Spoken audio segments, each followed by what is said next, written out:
Hello viewers, I doctor SVK Lal welcome you all in my YouTube channel. मेरे YouTube channel में आपका बहुत बहुत स्वागत है। अगर आप इस चैनल पर नए हैं तो चैनल को लाइक, शेयर और सब्सक्राइब करें ताकि विविध विषयों से संबंधित वीडियो मैं इस पर डालते रहता हूं, उसका नोटिफिकेशन आप तक आसानी से पहुंचे। आज हम लेकर के आए हैं सहारा इंडिया परिवार की जो आज स्थिति है, उसके द्वारा सेवी में पैसा जमा करने के बावजूद भी जो इन्वेस्टर हैं, आम आदमी का पैसा है वो लटका हुआ है। उसके मन में ये भाव है कि कब उसका पैसा मिलेगा। और उसके द्वारा जो इतने बड़े उद्योग का साम्राज्य स्थापित किया गया, इतना बड़ा जो सहारा इंडिया परिवार है वो आज हाशिए पर है। आज उसके सामने में एक भीषण आर्थिक स्थिति की दुर्गति की स्थिति पैदा हो गई है।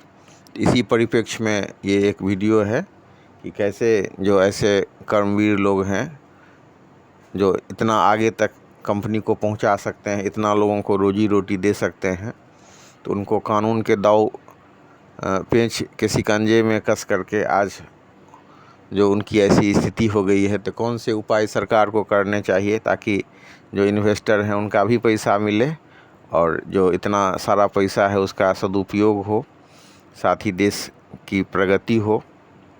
और एक ऐसा आदमी जो इतना ईमानदार था, जो इतने लोगों को पैसा लौटाया। हम देख सकते हैं कि देश में इतना सारा चिट फंड कंपनी सब आई और पैसा लेकर के चुप हो गई, लेकिन सहारा इंडिया ने ऐसा नहीं किया। 200 रुपया, मैंने 2000 रुपया से इस कंपनी की शुरुआत की। एक ऐसे मध्यम वर्गीय परिवार में सुब्रतो राय नाम के व्यक्ति का जन्म हुआ, जो बहुत ही मतलब खुशहाल परिवार नहीं था। आर्थिक स्थिति के हिसाब से ये बहुत ही मध्यम वर्गीय परिवार था। तो सुब्रतो राय का जन्म 10 जून 1948 को बिहार के एक मध्यम वर्गीय परिवार में हुआ और ये अपना बिजनेस करते थे। लेब्राटा स्कूटर पर जो है सो चिप्स वगैरह टाइप का नमकीन वगैरह ये बेचा करते थे। फिर इनके दिमाग में एक आइडिया आई कि कैसे मतलब बिजनेस करें, कैसे हम एक नॉन बैंकिंग संस्था खोलें। तो 5 रुपया, 10 रुपया, 20 रुपया रोज़ लोगों से कोई जमा करने के लिए प्रेरित करते थे और फिर उस पैसा से पूंजी जुटाई और उसके बाद में FD सब का भी मतलब स्कीम लाया, एजेंट सब का बहाली किए और इस तरह से बहाली करते करते फिर एक बड़ी कंपनी की स्थापना कर डाली। हम देख सकते हैं कि अगर पूरा एसेट सब का हिसाब सब जितना कंपनी सब स्थापित किया गया सुब्रतो राय के द्वारा, तो एक आकलन के हिसाब से ये 1 लाख करोड़ से ज़्यादा की पूंजी तैयार की गई।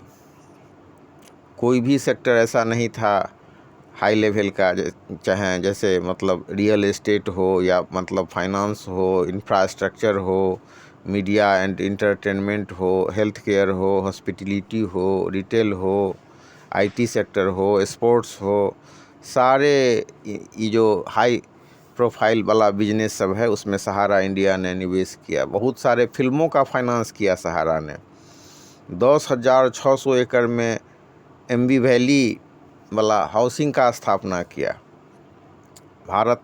MB वैली को भारत की पहली प्लान्ड हिल सिटी का दर्जा मिला। बेटे की शादी में 500 करोड़ रुपए खर्च किए। तो इतना बड़ा जो मतलब जो व्यक्ति बन गया, इतना बड़ा अरबपति खरबपति जो आदमी बना, जो प्रधानमंत्री, भारत ही के प्रधानमंत्री से जिसकी मुलाकात नहीं होती थी, बल्कि जो बराक ओबामा जैसे व्यक्तियों से ये मिलता था, उसके साथ इसका फ़ोटो है। आज वो आदमी मतलब जेल से बेल पर है, लेकिन इन्वेस्टर का पैसा फंसा हुआ है।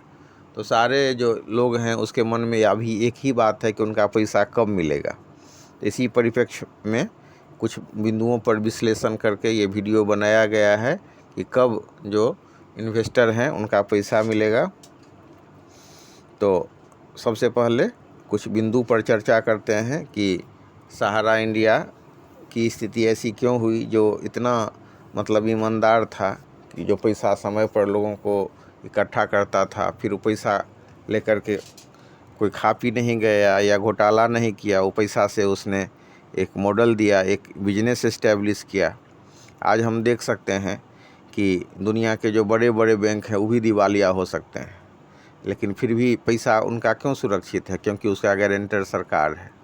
दुनिया में जब मतलब जापान का रॉयल बैंक दिवालिया हो सकता है, और मतलब इंग्लैंड का जो रॉयल बैंक है वो दिवालिया हो सकता है, तो क्यों दिवालिया हुआ? यही इन्वेस्टमेंट के चक्कर में, शॉर्टकट में पूंजी बनाने में के चक्कर में बैंक सबकी स्थिति क्यों ख़राब होती है? एनपीए के कारण। और दूसरा पहलू होता है कि जो इन्वेस्टमेंट करता है शेयर मार्केट में, उसका वैल्यू गिर जाए। तो सहारा का मॉडल बिल्कुल ही अलग था। वो इन्वेस्टर से पैसा लेता था और उसको मतलब कोई इंडस्ट्री में डालता था। उसका कितना बड़ा एयरलाइंस वाला इंडस्ट्री था, सो आप देख सकते हैं। जो मतलब माने सैकड़ों करोड़, हज़ारों करोड़ में उसने जेट के हाथ में उसको बेचा था। इतना इस्टेब्लिश उसका सहारा एयरलाइंस था। तो इस हिसाब से पैसा बनाने के मामले में उसकी एक रणनीति थी, उसका एक मॉडल था। और जब सहारा जो डूबा, उसके भी पीछे ही है कि वो जब पब्लिक इशू लाने के बारे में सोचा, और मतलब आईपीओ के लिए जो आवेदन देने के लिए सेबी के पास गया, तो सेबी ने जांच बैठा दी। सबसे पहले तो उसने गारंटी के तौर पर कुछ रकम मांगी, तो वो रकम 24,400 करोड़ रुपया सुब्रतो राय ने, मतलब सहारा इंडिया परिवार ने जमा किया। तो उस पर जो आरोप है, वो आरोप ये है कि 2 कंपनियों में नियम के खिलाफ निवेश करने का आरोप है। तो उसके बाद सेबी के द्वारा जो केस किया गया, तो उसके बाद जब मामला सुप्रीम कोर्ट में पहुंचा, तो सुप्रीम कोर्ट ने सुब्रतो राय को 24,400 करोड़ रुपये निवेशकों को लौटाने का कहा। तब से लेकर आज तक यह केस चल रहा है।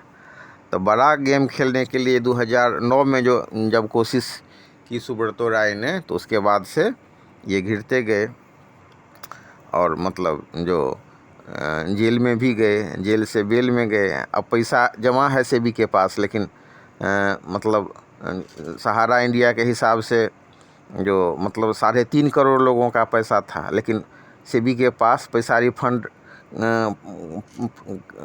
करने के लिए, रिफंड के लिए मैंने 19,644 ही आवेदन मिले हैं। और अगर इन्वेस्टर की बात करें, तो सहारा इंडिया कहता है कि उसके 13 करोड़ इन्वेस्टर्स हैं। तो ऐसे में क्या करना चाहिए सरकार को? जैसे मान लीजिए कि यस बैंक जो दिवालिया हो गया, तो सरकार ने क्या किया? सरकार ने पूरा बैंक को अपने हाथ में ले लिया, और उसके बाद जो है वो धीरे धीरे उसकी स्थिति सुधरने तक फिर उसने मतलब एसबीआई को उसका मैनेजमेंट देखने को कहा। तो इसी तरह से जो पैसा है उसके लिए उसको बैंकिंग वगैरह का लाइसेंस देना चाहिए, और फिर जिसका जो मैच्योरिटी है उसके हिसाब से उसको पैसा लौटाने के लिए कहना चाहिए। उसके पास जो जमाकर्ता का जो एविडेंस है, और उसको मॉनिटरिंग के लिए जो आईएएस अफसर सब है उस सबको दे देना चाहिए, ताकि जो पैसा लौटाया जा सके। ये पैसा जब सेबी के पास जमा है, उसको कोई लेने वाला नहीं है, और इस तरह से जो कंपनी भी बर्बाद हो गई, इतने सारे लोग बेरोजगार हो गए, और देश की प्रगति भी बाधित हुई। सहारा जैसे ऊर्जा वाले कंपनियों के लिए उचित था कि उसको टास्क दिया जाता, चाहे मेडिकल कॉलेज खोलने के लिए, या एयरपोर्ट के लिए, या कुछ और कंस्ट्रक्टिव काम के लिए, और उसके कंपनी को चलाने देने का जो है सुव्यवस्था किया जाता, और मॉनिटरिंग सरकार करती। उसका जो है उसके सरकार के गाइडलाइन में या उसके देख रेख में ये होता कि ईमानदारी बढ़ती जा रही है कि नहीं, पैसा इन्वेस्टर का कहाँ ये है। तो इस तरह से न ये कंपनी बंद होती, न लोग सड़क पर आते, और लोगों का एक विश्वास भी बहाल होता। और इतना बड़ा जो कर्मयोगी है, जो इतना 2000 से लेकर के आज हज़ारों करोड़ का जो कंपनी एस्टेब्लिश किया, उसको भी जीवन दान मिलता। तो एक मान लीजिए कि अगर गलती हुई, और गलती को उसने अगर स्वीकार भी कर लिया, तो उसके बाद उसको ऐसे मामले में माफ़ी मिलनी चाहिए, उसको मौका मिलना चाहिए। और उसको मतलब कंपनी सब शुरू करने के लिए, कारोबार ही नहीं करेगा तो फिर पैसा लौटाएगा कैसे? पैसा जमा है, लोग भी सेबी के पास पैसा के लिए आवेदन नहीं कर पा रहे हैं। लोगों को लग रहा है कि सरकार से पैसा लेना और भी कठिन है। तो सरकार को इस तरह से व्यवस्था करनी चाहिए, मैनेजमेंट अपने हाथ में ले करके, कि सहारा जो अपना कारोबार भी करे, उसकी कंपनी सब भी चले, और उसको अलग अलग चीज़ के लिए, रियल एस्टेट के लिए या हाउसिंग के लिए सरकार निर्देश दे लोग, ताकि लोगों को घर भी मिले और उसका कारोबार भी हो, उसका बिजनेस भी हो। तो एक बहुत बड़ा बिजनेस मॉडल था बैंक के लिए भी। एक जो नॉन बैंकिंग है वो पैसा ले करके कैसे उसको आगे बढ़ा सकता है, इसके मामले में पूरी तरह से एक सफल कंपनी की आज ये स्थिति है कि वो पूरा एक हिसाब से समझ लीजिए जेल के बाद सड़क पर है, सारा कारोबार ठप है। तो सरकार को ऐसी व्यवस्था करनी चाहिए कि जो उसके द्वारा जो गलती हुई है उसको दांव पेंच में फंसा करके इन्वेस्टर की भी जो हालत ख़राब है उसका विश्वास बहाल करना चाहिए। इस तरह से ये कंपनी